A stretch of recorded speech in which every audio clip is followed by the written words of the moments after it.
हरे कृष्णा। तीसरे स्कंद का 29वां अध्याय श्लोक नंबर 28 से हम कंटिन्यू करेंगे। हे कल्याणी माँ, जीवात्माएं अचेतन पदार्थ में से श्रेष्ठ हैं और इनमें से जो जीवन के लक्ष्यों से युक्त हैं वे श्रेष्ठ हैं। इनकी अपेक्षा विकसित चेतना वाले पशु श्रेष्ठ हैं और इनमें भी श्रेष्ठ वे हैं जिनमें इंद्रियां अनुभूति विकसित हो चुकी है। तात्पर्य श्रील प्रभुपाद जी के द्वारा। पिछले श्लोक में बताया गया है कि जीव का सम्मान दान तथा मैत्री भाव से होना चाहिए। इस श्लोक में तथा अगले श्लोक में विभिन्न कोटि के जीवों का वर्णन किया गया है, जिससे लोग जान सके कि कब दान देना चाहिए, कब मित्रता का व्यवहार करना चाहिए। उदाहरणार्थ, शेर एक जीव है, भगवान का अंश है और परमेश्वर इसके हृदय में परमात्मा रूप में निवास करते हैं, किंतु इसका अर्थ यह होता है कि किंतु क्या इसका यह अर्थ होता है कि हम शेर से मित्रता का व्यवहार करें? कदापि नहीं। हमें उसके साथ भिन्न प्रकार से व्यवहार करना होगा। हमें प्रसाद के रूप में दान देना होगा। जंगल में रहने वाले अनेक संतजर जन शेरों के साथ मैत्री भाव नहीं बरतते, किंतु वे उन्हें प्रसाद देते हैं। शेर आते हैं, प्रसाद लेते हैं और चले जाते हैं। ठीक वैसे ही कुत्ते करते हैं।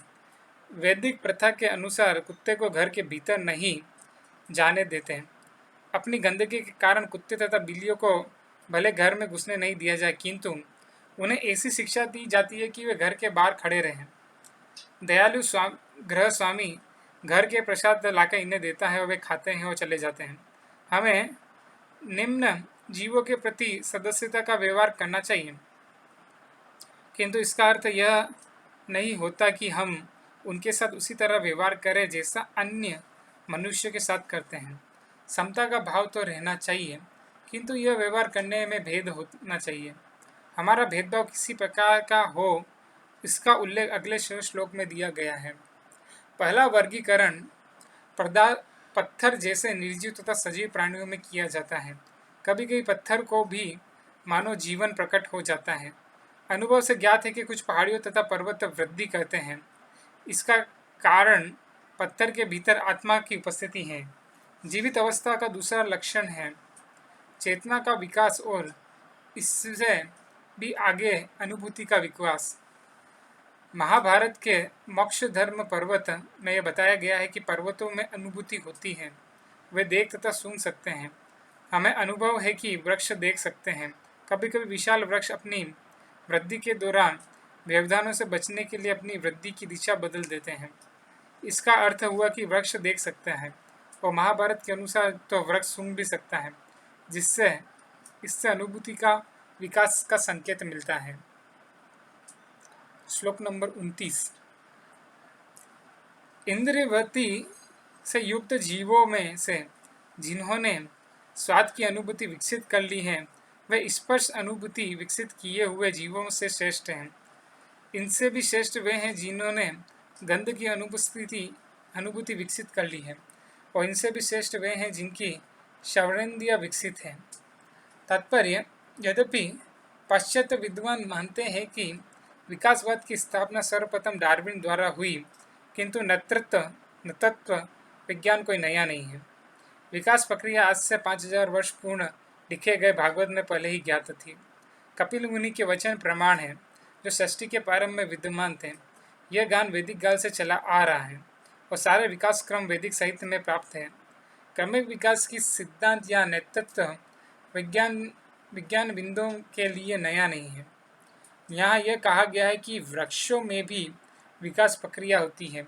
विभिन्न प्रकार के वृक्षों में स्पर्श का अनुभव पाया जाता है। यह कहा गया है कि वृक्षों की अपेक्षा मछलियाँ श्रेष्ठ हैं, क्योंकि उनमें स्वादेंद्रिय विकसित है। मछलियों से श्रेष्ठ मधुमक्खियाँ हैं, जिनमें घ्राण शक्ति विकसित है, और इनसे भी श्रेष्ठ सर्प है, जिनमें सुनने की शक्ति विकसित है। रात्रि के अंधकार में सर्प मेंढक की लुभावनी ध्वनि सुनकर अपना भोज्य प्राप्त कर सकता है। सांप समझ सकता है कि वहाँ पर मेंढक है और केवल उसकी ध्वनि से उसे पकड़ लेता है। यह उदाहरण कभी कभी उन व्यक्तियों के लिए प्रयुक्त होता है जो मृत्यु के लिए शब्दोच्चार करते हैं। मनुष्य के मेंढक जैसी जीभ हो सकती है जो शब्द उत्पन्न कर सकती है, किंतु ऐसी धनी को मृत्यु की का आह्वान बनती है। जीव तथा धनी का सर्वोत्तम उपयोग यही है कि हरे कृष्ण कृष्ण कृष्ण हरे राम राम राम हरे हरे महामंत्र का कीर्तन किया जाए। इससे क्रूर काल के हाथों से रक्षा हो सकेगी। श्लोक नंबर 30। ध्वनि सुन सकने वाले प्राणियों की अपेक्षा वे श्रेष्ठ हैं जो एक रूप तथा दूसरे रूप में अंतर जान लेते हैं। इससे भी अच्छे वे हैं जिनके ऊपरी तथा निचले दांत होते हैं, और उनसे भी श्रेष्ठ अनेक पांव वाले जीव हैं। इनसे भी श्रेष्ठ चौपाई और चौपाई से भी बढ़कर मनुष्य है। तात्पर्य: कहा गया है कि कौवे जैसे कुछ पक्षी एक दूसरे के रूप में अंतर कर सकते हैं। बर्रे जैसे जीव अनेक पैर होते हैं, वे बिना पैर वाले वृक्षों तथा वनस्पतियों से श्रेष्ठ हैं। 4 पैर वाले पशु अनेक पैर वाले जीवों से श्रेष्ठ हैं। पशुओं से भी श्रेष्ठ मनुष्य है, क्योंकि उसके केवल 2 ही पैर होते हैं। श्लोक नंबर 31। मनुष्यों में वह समाज सर्वोत्तम है जो गुण तथा कर्मों के अनुसार विभाजित किया गया है। जिस समाज में बुद्धिमान जनों को ब्राह्मण पद दिया गया है वह सर्वोत्तम समाज है। ब्राह्मणों में से जिसने वेदों का अध्ययन किया है वही सर्वोत्तम है, और वेदज्ञ ब्राह्मण में भी वेद के वास्तविक तात्पर्य को जानने वाला सर्वोत्तम है।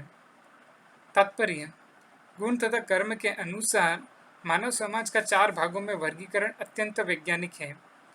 अब ब्राह्मण, क्षत्रिय, वैश्य तथा शूद्र प्रणाली भारत में वर्तमान जाति प्रथा के कारण दूषित हो चुकी है, किंतु ऐसा लगता है कि यह प्रणाली दीर्घकाल से चली आ रही है, क्योंकि इसका उल्लेख श्रीमद् भागवत तथा भगवद गीता में हुआ है। जब तक मानव समाज में बुद्धिमान वर्ग, योद्धा वर्ग, व्यापारी वर्ग, श्रमिक वर्ग के रूप में सामाजिक विभाजन नहीं होता, तब तक सदैव ऊहापोह बना रहेगा कि कौन किस उद्देश्य से कर्म कर रहा है। जो व्यक्ति परम सत्य को समझ सके वह ब्राह्मण है, और जब ऐसे ब्राह्मण वेदज्ञ होता है तो वह वेदों का प्रयोजन समझ सकता है। वेदों का प्रयोजन पूर्ण ब्रह्म को समझना है। जो व्यक्ति परम सत्य को 3 अवस्थाओं में ब्रह्म, परमात्मा तथा भगवान के रूप में समझता है, और जो भगवान का अर्थ समझता है, वह ब्राह्मणों में श्रेष्ठ अथवा वैष्णव माना जाता है। श्लोक नंबर 32। वेदों का तात्पर्य समझने वाले ब्राह्मण की अपेक्षा वह मनुष्य श्रेष्ठ है जो सारे संशयों का निवारण कर दे, और उससे भी श्रेष्ठ वह है जो ब्राह्मण नियमों का दृढ़ता पूर्वक पालन करता है। उससे भी श्रेष्ठ समस्त भौतिक कलमों से मुक्त व्यक्ति। इससे भी श्रेष्ठ वह शुद्ध भक्त है जो निष्काम भाव से भक्ति करता है। तात्पर्य: अथज्ञ ब्राह्मण उस व्यक्ति का सूचक है जिसने परम सत्य का सम्यक विश्लेषणात्मक अध्ययन किया हो, और जो यह जानता हो कि परम सत्य का अनुभव 3 भिन्न अवस्था में ब्रह्म, परमात्मा तथा भगवान के रूप में किया जाता है। यदि किसी के पास इस ज्ञान के अतिरिक्त परम सत्य के विषय में उठाए जाने वाले संशयों को दूर करने की क्षमता हो तो वह श्रेष्ठ माना जाता है। ऐसा भी हो सकता है कि विद्वान ब्राह्मण वैष्णव समस्त संशयों को दूर कर ले, किंतु यदि वैष्णव नियमों को नहीं मानता तो वह उच्च पद पर आसीन नहीं रहता। उसे समस्त संशयों को दूर करने तथा साथ ही समस्त ब्राह्मण लक्षणों से युक्त होना चाहिए। ऐसा व्यक्ति जो वैदिक आदेशों के प्रयोजन को जानता है, जो वेदों द्वारा अनुमोदित नियमों का व्यवहार में लाता है और अपने शिष्यों को इसी विधि की शिक्षा देता है, वह आचार्य कहलाता है। आचार्य का पद ऐसा होता है कि वह भक्ति करता है किंतु जीवन में उच्च पद प्राप्त करने की अभिलाषा नहीं रखता। वैष्णव सर्वोच्च सिद्धि प्राप्ति ब्राह्मण होता है। जो वैष्णव ब्रह्म विज्ञान को जानता है किंतु अन्य को इस ज्ञान का उपदेश नहीं कर पाता, वह निम्न अवस्था में माना जाता है। जो न केवल ब्रह्म विज्ञान को जानता है अपितु अन्यों को उपदेश देता है, वह द्वितीय अवस्था में है। और जो न केवल उपदेश देता है वरन हर वस्तु को परम सत्य में और सत्य को हर वस्तु में देखता है,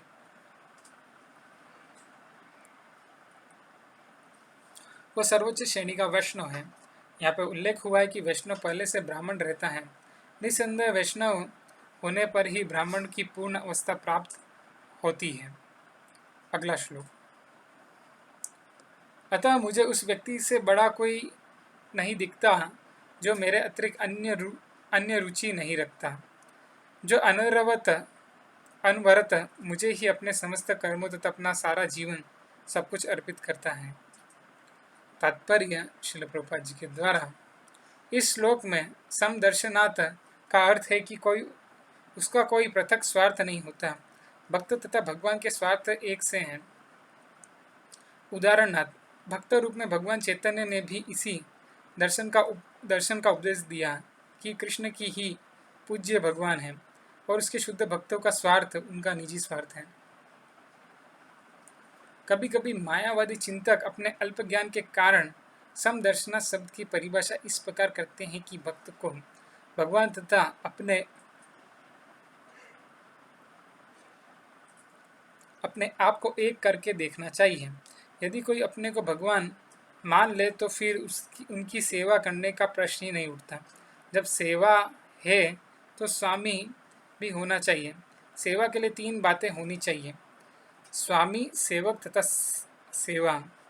यहाँ पर स्पष्ट कहा गया है जिसने भगवान को संतुष्ट करने के लिए अपना जीवन, अपने कर्म, मन तथा आत्मा सब कुछ अर्पित कर दिए हो, उसे महापुरुष समझना चाहिए।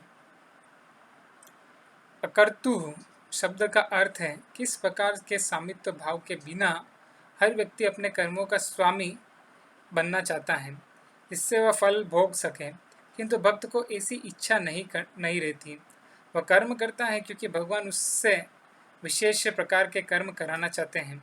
उसका कोई निजी मंतव्य नहीं रहता। जब भगवान चैतन्य भक्ति का उपदेश देते थे तो उनका मंतव्य यह नहीं था कि लोग उन्हें भगवान कृष्ण माने। अभी तो उन्होंने उपदेश दिया कि कृष्ण ही पूर्ण पुरुषोत्तम भगवान है और उनकी इसी रूप में पूजा होनी चाहिए। जो भक्त भगवान का अत्यंत विश्वास पात्र सेवक होता है वह अपने लिए कुछ नहीं चाहता, भगवान की तुष्टि के लिए ही सब कुछ करता है। अतः यह स्पष्ट कहा गया है, मही संन्यस्त कर्मणः। भक्त कर्म करता है किंतु भगवान के लिए करता है।